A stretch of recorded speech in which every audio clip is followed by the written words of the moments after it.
जय श्री श्याम, हरे के सहारे की जय हो। अगर प्रभु पर विश्वास हो तो हर मुश्किल चीजें भी आसान हो जाती हैं। बस प्रभु पर विश्वास अपने बनाए रखना चाहिए। कभी भी जीवन में कैसी भी परिस्थिति आ जाए, लेकिन बाबा श्याम पर से विश्वास कभी भी नहीं खोना चाहिए।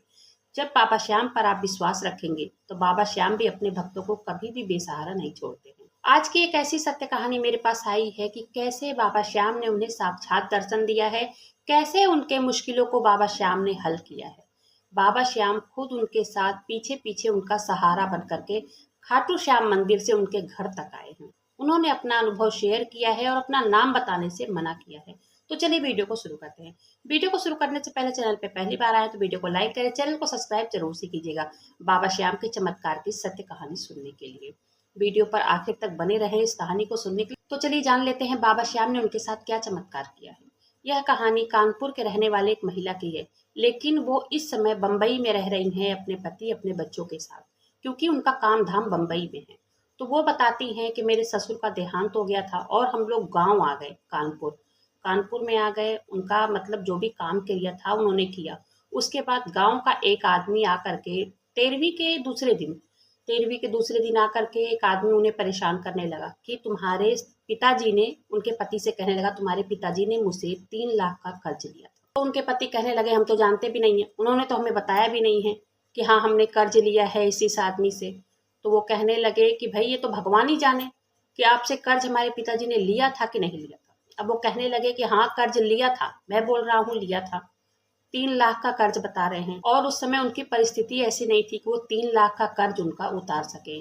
उन्होंने अपना नाम बताने से मना किया है, नहीं तो मैं उनका नाम शेयर करती। और वो कहने लगे कि मेरे पास तो इतना पैसा है नहीं कि मैं तुम्हारा 3 लाख का कर्ज उतारूं, और मुझे तो कुछ पता भी नहीं है। उन्होंने अपनी बल्कि माँ से पूछा तो उनकी माँ ने कहा कि भैया 3 लाख का कर्ज तो मुझे तो नहीं बताया था, हाँ 10,000 रुपए बताया था एक बार कि हाँ मैंने 10,000 रुपए इनसे लिया था, 3 लाख का कर्ज मुझे उन्होंने नहीं बताया था। उसके बाद उनके पति परेशान हो गए और उस आदमी का रोज का आना हो गया। रोज आता, रोज धमकी देता, कहते नहीं है जिसकी लाठी उसकी भैंस। उनके पास भैया लाठी चलाने वाले बहुत थे। वो आकर के धमकी देता, मुझे 3 लाख रुपए दो और नहीं तो ये घर जो तुम्हारा है। खेत तो उनके पास था नहीं, खेतों को बेच करके उन्होंने अपने नंदों की, या मतलब उन्होंने अपनी बेटियों की शादी करी, उनकी नंदों की शादी हुई थी। खेत उनके पास था नहीं और ये अकेले ही थे, अकेले मियाँ बीवी थे। ये लोग बम्बई आ गए, कमा धमा करके अपने माँ बाप के लिए पैसे भेजा करते थे पालन पोषण के लिए। उसके बाद वो आके रोज परेशान करने लग गया। एक दिन तो वो पंचायत बुला लिया, पंचायत में भी बातचीत होने लग गई कि इनके पिताजी ने मेरे से 3 लाख का कर्ज लिया है। भाई वैसे उनके पास कोई प्रूफ तो था नहीं कि 3 लाख का कर्ज लिया है। वो कह रहे हैं गांव के लोग, इनके पति कहने लग गए कि तुम्हारे पास कोई लिखा है, तुम्हारे पास कुछ प्रूफ है, कुछ लिखा है, कुछ साइन है कि 3 लाख का कर्ज मेरे पिताजी ने लिया है। तो वो कहने लगे कि गांव के लोग कहाँ प्रूफ रखते हैं, गांव के लोग साइन करा करके पैसा नहीं देते हैं। अब वो आ गए मेरे से मांगने, तो मैंने 3 लाख का कर्ज उनको दे दिया। मुझे पैसा चाहिए, तुम्हारे पिताजी तो अब रहे नहीं है, अब मुझे पैसा चाहिए। अब ये लोग सब परेशान हो गए, उनका रोज का आना हो गया, रोज का धमकी देना, रोज की लड़ाई झगड़ा करना। अब इनको तो समझ में नहीं आ रहा था कि करे तो क्या करे। पंचायत भी उन्हीं की तरफ से बोलने लग गई कि भाई लिया होगा तुम्हारे पिताजी ने तभी तो ये बोल रहे हैं, नहीं लिया होता तो कहाँ से बोलते। पंचायत भी उन्हीं की साइड हो गई, उन्हीं की साइड होकर के फैसला सुना दिया कि या तो इनका 3 लाख रुपए कर्ज दे दो। उनका 4 कमरे का मकान था, बता रहे हैं 4 कमरे का मकान था। वो कह रहे थे या तो ये मकान उनके नाम कर दो, उनका 3 लाख रुपए पट जाएगा। अब वो परेशान हो गए कि करे क्या। एक मकान ही तो बचा था गांव में, अब वो मकान भी चला जाएगा तो गांव से तो नामो निशान हट जाएगा। अब ये मियाँ बीबी बहुत ज्यादा परेशान है। एक तो दुख की घड़ी और ऊपर से कर्जदार रोज दरवाजे पर आके धमकी दे के जाता, डांट के जाता, बोल के जाता। अब ये उनके पति अपनी बहन के पास, बड़ी बहन थी, उनके पास फोन करके रोने लग गए कि ऐसी ऐसी बात है, गांव का ये आदमी, फला फला आदमी आके रोज धमकी देता है, बोलता है तुम्हारे पिताजी ने कर्ज लिया है, पंचायत ने भी बोल दिया है या तो 3 लाख रुपए दे दो या तो फिर अपना घर उनके नाम कर दो। अब उनकी बहन बोली कि तू रो मत, परेशान मत हो, घर दे भी रहा है तो कोई बात नहीं है, लेकिन पहले बाबा श्याम के दरबार में जा करके मत्था टेक। उनकी बहन बाबा श्याम को बहुत मानती थी।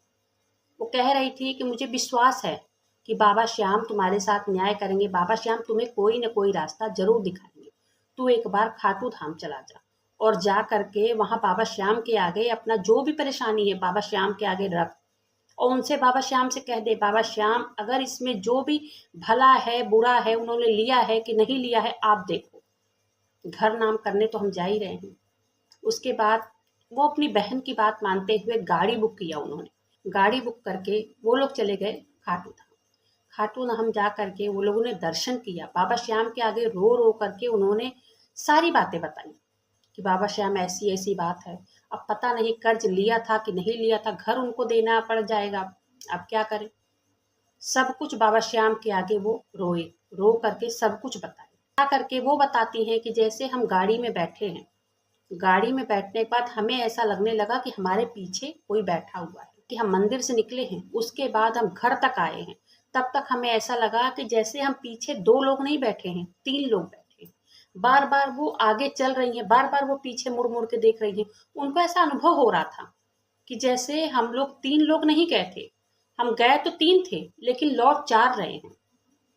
कह रही थी हमें अंदर ही अंदर अंदर ही अंदर ऐसा अनुभव हो रहा था। बार बार मैं भी पीछे मुड़ मुड़ के देख रही थी, बार बार उनके पति भी पीछे मुड़ मुड़ के देख रहे थे कि साथ में ऐसा लग रहा था। उनकी सास थी, वो मियाँ बीबी थे, वो कह रहे थे कि हमें लग रहा था कि हमारे पीछे कोई चल रहा है। और वो अनुभव उनको घर तक हुआ। वो घर तक आए हैं, गाड़ी उनको बाग में कुछ दूर पे रोक दी थी।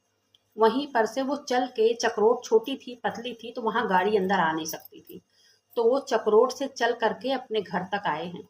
और वो बता रही थी चक्रोट पर भी ऐसा लग रहा था, पीछे मुड़ मुड़ के बार बार देख रही हैं कि कोई न कोई साथ हमारे जरूर आया है, लेकिन वो समझ में नहीं आ रहा था कि कौन आया है।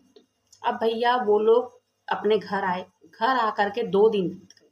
2 दिन बीतने के बाद अचानक से वो आदमी फिर आया और आकर के कागज दिखा रहा है कि इस पे तुम साइन करो, तुम्हारा 3 लाख रुपए का कर्ज है, तुम्हारे पिताजी ने कर्ज लिया था। इनके पति ने बोला ठीक है, सब कुछ मैंने भगवान के ऊपर छोड़ दिया है, मेरा घर बार तुम लेना चाहते हो ये भी ले लो। उन्होंने साइन कर दिया। साइन करते ही उनकी जो कर्जदार लेने आए हुए थे, उनकी बेटी आई चिल्लाते हुए, पापा पापा घर में चलो, घर में चलो, आग लग गई है। ये कह रहे हैं भैया कहाँ से कैसे आग लग गई। अब ये दौड़ करके घर में गए, ये भी चले गए अपना दौड़ते हुए। सरपत वगैरह रखा था, जहाँ गाय बांधी रहती है उसके बगल सरपत का एक बनाते हैं, गांव में सरपत का बनाते हैं छान टाइप में। तो वहां छान में आग लग गई। उस छान में से आग आगे को फैल गई और वो आग लगी हुई थी। चूल्हा जलाते हुए उनकी बेटी कुछ खाना वाना बना रही थी, उसी से छान में, छान के नीचे ही खाना वही बनता था, वहीं बगल में कुछ दूर पे गाय बांधी जाती थी।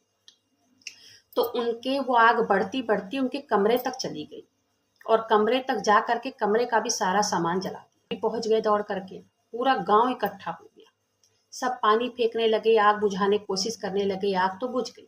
आग बुझने के बाद बहुत बड़ा नुकसान हुआ उनको। वो बता रहे थे कि बहुत नुकसान हो गया, काफी रजाई गद्दा, काफी कपड़े उपड़े जल गए। उनके जो आईडी वगैरह थी, जहाँ कागज पत्तर रखा हुआ था वो भी सारा जल गया।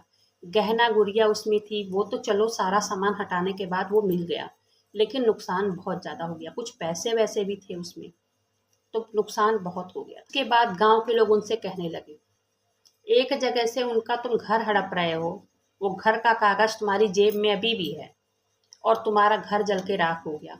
अच्छा तुम अब ईमानदारी से बताओ, अपने दिल पे हाथ रख करके बताओ कि सच में उनके पिताजी ने लिया था कर्ज। वो शर्मिंदा होकर के सबके सामने माफी मांगते हुए कहने लगे कि नहीं, सिर्फ 10,000 का कर्ज लिया था, लेकिन मैंने सोचा वो तो रहे नहीं है कि हाँ वो बताएंगे कि मैंने 10,000 कर्ज लिया था, इसलिए मैंने बढ़ा चढ़ा करके 3 लाख का कर दिया। तो ये है बाबा श्याम का न्याय। बाबा श्याम का न्याय जब होता है ना, तो किसी को पता भी नहीं चलता है कि बाबा श्याम ने कब क्या कैसे कर दिया है, और अपने भक्तों के साथ इंसाफ कर ही देते हैं। आखिर उन्होंने उनके घर का कागज लौटा दिया। घर का कागज लौटाने के बाद उन्होंने उनसे माफी मांगी कि भाई मेरे से गलती हो गई थी, मैंने इतना बड़ा धोखा किया तुम्हारे साथ, मुझे ऐसा नहीं करना चाहिए था। कहीं ना कहीं कहते हैं ना कि हम गलत कर रहे हैं, लेकिन वो देख रहा है, ऊपर वाला देख रहा है। यहाँ तुम गलत कर रहे हो, किसी को कुछ नहीं पता कि तुम सही कर रहे हो या गलत कर रहे हो, लेकिन उसकी डायरी में लिखा जाता है कि हाँ ये बंदा गलत कर रहा है कि सही कर रहा है। एक एक चीज लिखी जाती है और न्याय भी ऐसा होता है ना कि बिगर आवाज की लाठी पड़ती।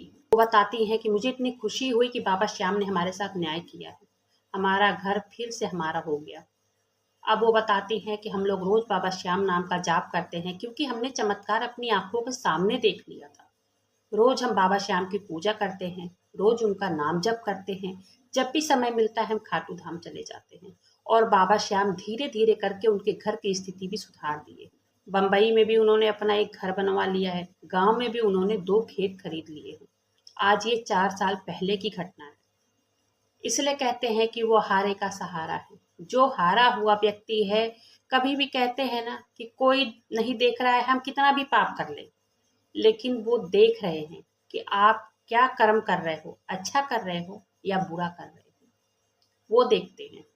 तो इसलिए मैं तो यही कहूंगी, कभी भी हारे का सहारा बनिए। दुखी इंसान को कभी भी परेशान नहीं करना चाहिए, क्योंकि दुखी इंसान को परेशान करने से बाबा श्याम क्रोधित होते हैं। उनका नाम ही है हारे का सहारा। जो हारा हुआ व्यक्ति है उसे आप सहारा दे देंगे तो वो आप पर 4 गुना ज्यादा प्रसन्न हो जाएंगे। बाबा श्याम के चमत्कार की सत्य कहानी यहीं पर समाप्त होती है। वीडियो पसंद आए तो वीडियो को लाइक करें, चैनल को सब्सक्राइब जरूर से करें, बाबा श्याम नाम का जयकारा जरूर से लगाइएगा। मिलते हैं फिर ऐसी किसी वीडियो में, तब तक के लिए जय श्री श्याम, हारे के सहारे की जय।